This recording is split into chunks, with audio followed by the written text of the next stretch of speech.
Welcome back to Ian Strung Out Guitars, and we almost got Joe's Kelly pretty much roughed out. Got the headstock done and planed down to 16.5 mil. Don't have the neck finished yet, but the body, cavities, everything's done. Here's video, so check it out. Okay, unlike most explorers, or explorer shapes, a Kelly has a the pickups are a lot closer. They're 14.5 mil, and the bridge, which usually a Floyd Rose, is only 2.5 away from the pickup ring. So you got a pickup ring.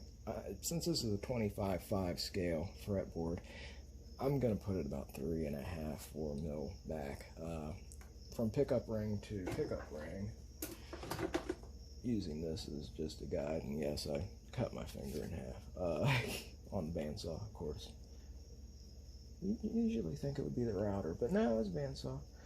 So from pickup ring to pickup ring, we're about 14.5 away. So yeah, where we routed the lines to the cavity, we should meet up with them as soon as we drill this hole and route this out. You always want to hog out as much material as you can so you don't waste your outer bits. Or break them.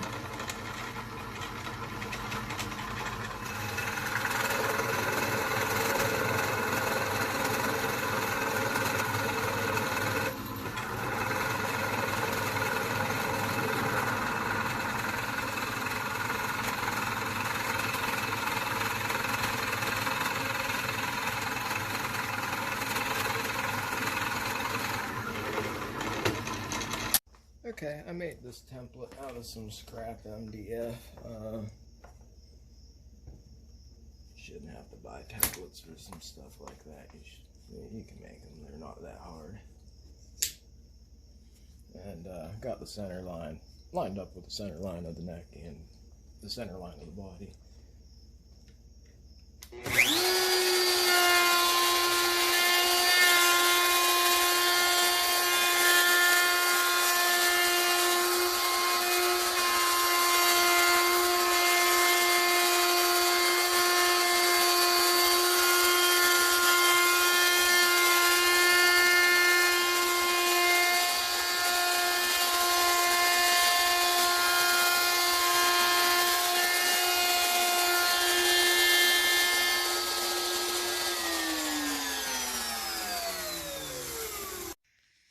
We got a little bit of glue in the hole. Somebody's probably gonna ask, how deep do you drill the cavities? Usually you drill them about as thick as the Forstner bit blade, and then route it down. If you want to direct mount them, measure your pickup and how high your fretboard is, how many mil it is, and then you know, just go from there. And then you can direct mount them like directly to the wood. Anybody watching have a dust collection unit? That would be awesome, dude. It sucks not having like any ventilation. This is an old machine shop, and I haven't got everything updated yet, so yeah, it's very stuffy and hot. But there you go.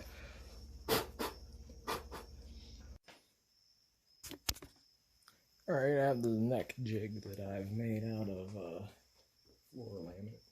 And we're going to route the truss rod cavity. Everything's even, and it'll slide right up. Now I got to take that clamp out and go up to that line right there. That's just to stabilize that better, because it is just flooring laminate.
I don't know if I said this or not, but like I usually don't use this bit for anything else. So I've taped off a long time ago where the standard two-way truss rod is.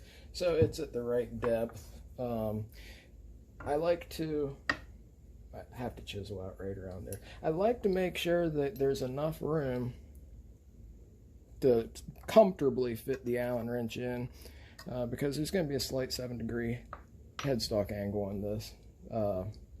Very, very slight. I don't like big, heavy 14. I don't like stuff that's going to be knocked out of tune. But we can install it this way or this way. It doesn't really matter. Honestly, it's personal preference.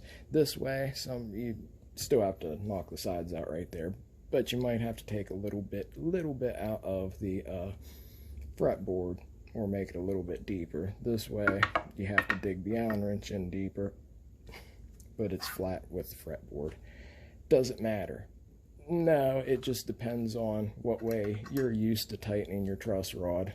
You'll know as soon as you know, if you've put it in, or if you get the guitar, you'll know which way the truss rod's in. A lot of people put them in a lot of different ways, especially the spoke wheel ones. But anyway, we're going to draw right around here where this is, and just take a gouge. Could use the router and just, you know, knock it out on the sides. Or just use like a gouge, since my fingers all screwed up. Thank you, Ed, for asking how I was doing. That was really nice, man. Yeah, they didn't want to give me antibiotic, and they only gave me some gauze. And sorry, Joe, I usually, man, I don't get up that early, because I was working on this last night until about 6 a.m. And then you sent me a message right around 6:30, and it was like, damn, I'm like on a completely different schedule. That's a good thing about not having to, you know, have anybody else like around, like other than me and Julia. We don't really wake each other up. We're always on the same sleep schedule. And it's so much cooler at night. My God, it was hot yesterday.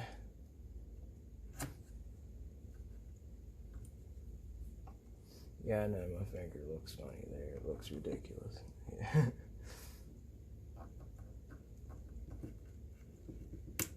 Makes everything hard, I'll tell you what.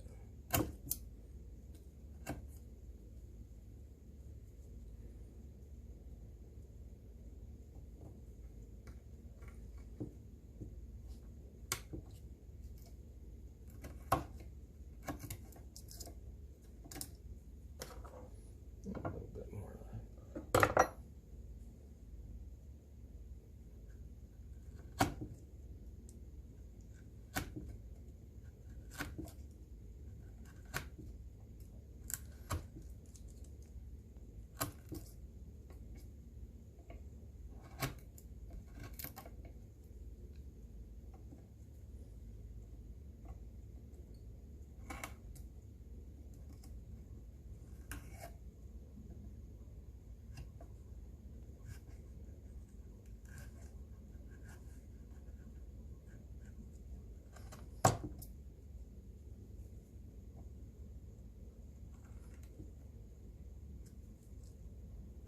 Can't put any pressure on it either, because they sewed the nail on, which was just such a bad idea. I told the dude not to.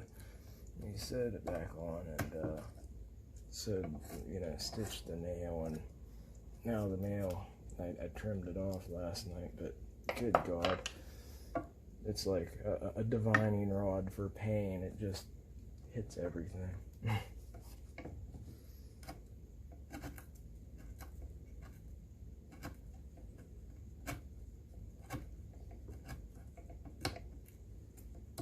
I'll clean all this out. That's the difference between handmade guitars and not handmade. I'll clean this all up even though you won't see it. There we go.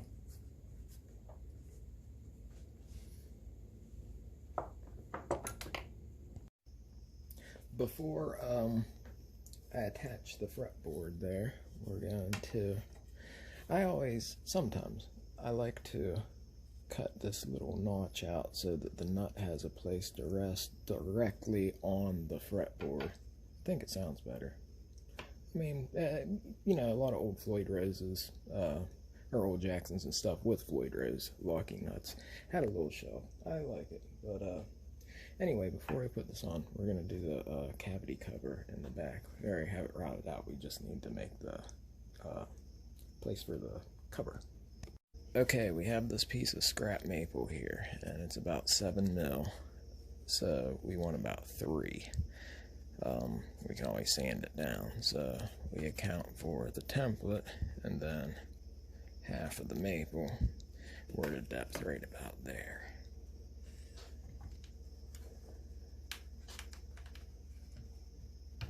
Make sure everything's lined up and tight. I'm pulling it this direction just a little bit.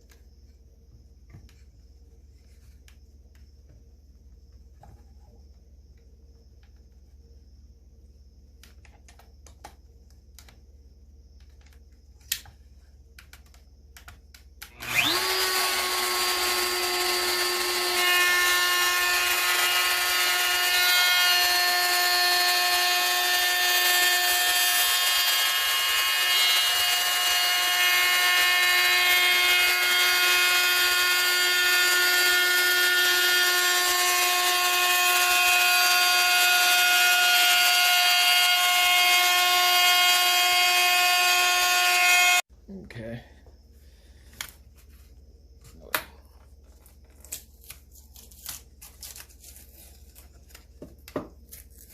Oh, some super glue leaked out. Oh. Just gotta put an input jack hole, and yeah, yeah, that's nice. I'll plane down a piece of maple to match that. There we go. Cavities done, cavity cover. Still have to drill a hole for the bridge. Remember, there's a hole under there. But we're gonna put the fretboard on now. Okay, it's getting really late. It's like 3 in the morning. My finger hurts. Okay, something really cool. Let me try to zoom in there. Okay, the little lip that I put on there for the nut, you can take some old-timey brads.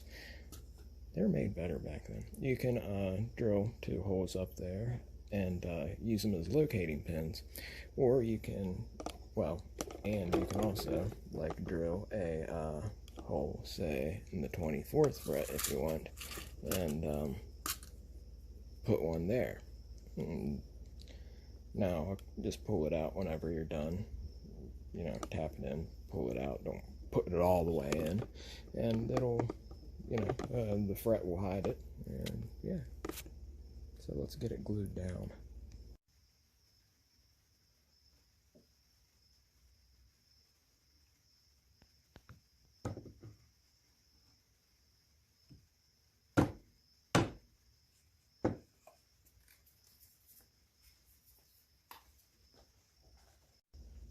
I'm almost out of tight bond too, and I am out of masking tape altogether. So I found some extremely old, what the hell is this stuff? Like that big, the really tough sealant tape. God knows how long it's been in here. Julia's gonna kill me though, because like I told her that I'd come in and be done early, like a while ago. Oh, I guess I gotta go in to get some water after I put this in on, because we'll have some squeeze out. So I'll get one of my credit cards. This piece of wood's not, it's not doing a bad job, but could be way better.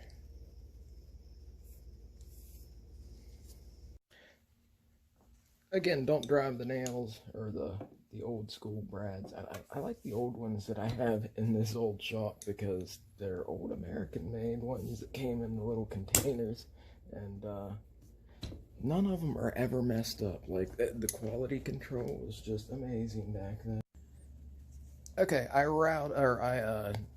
took a 1/4 inch Forstner bit to get a notch to put the blade in to saw down. Now, the whole reason I started the video early is because there's one thing that I keep seeing a lot of people ask, and that is, what happens if you glue the fretboard down and essentially you didn't clamp it good enough, and it's starting to come up or whatever, you see a void. Now's the time to fix it. Stuff some tight wand under if you can't, like, clamp it. But dude, use C-clamps. C-clamps, you use a lot of C-clamps and not the squeeze ones. You're good, man. You're good. Like, just put a board over it, template, whatever. Yeah, you should be good. But if you're not, now's the time to fix it. C-clamps, you don't have that problem now.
Okay, next is the headstock. Then we carve out the neck.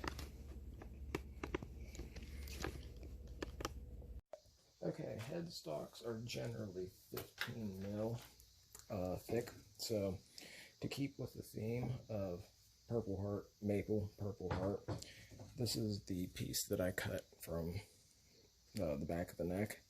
There's a little dip right there, but for the most part, this is just about 18 mil up until that divot. So we're going to cut it off there, cut this piece of Purple Heart off, and put that piece of maple there.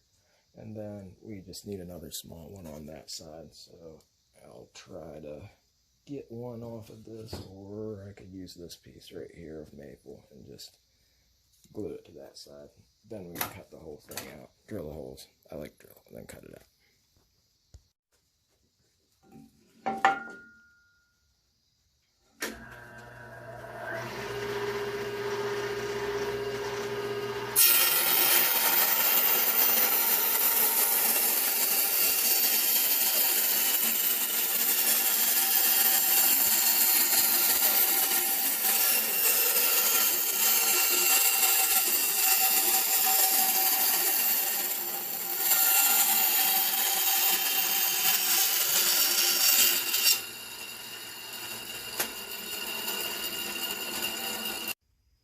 Okay, so it'll look something like that. I have the angle drawn in here, and essentially this is about 18 mil. So those little waves there where the little bit of flame is, that'll sand out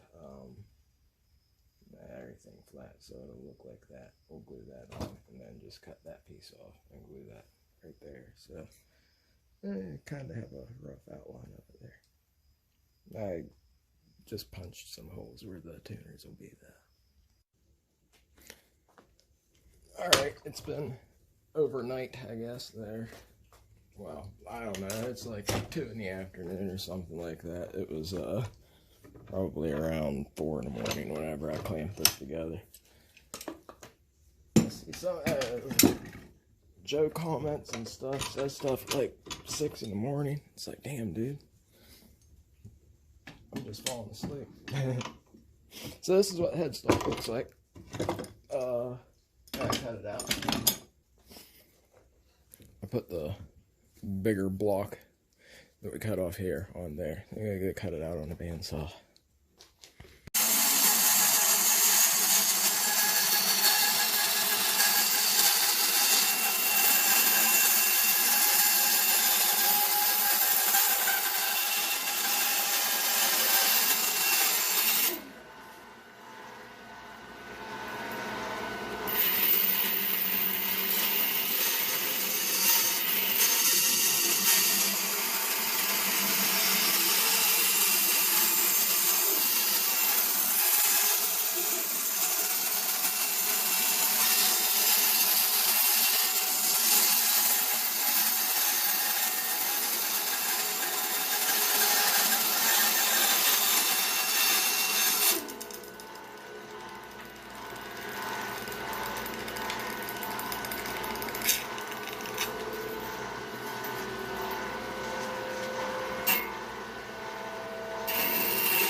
Since my finger's screwed up, it's hard to do some of this.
I was going to end the video a while ago. Sorry for making it longer, but I wanted to cut the headstock out. That's a rough shape. It's going to be a little bit smaller. And I'm playing down the back. I left enough meat for the volute. We'll carve out the neck next, but it's at 16.5, almost 17 thickness. So there's a little more meat to it, but I can play with the veneer later. I just saw that Joe left a message saying that he liked the looks of the neck through. So there you go, buddy. it.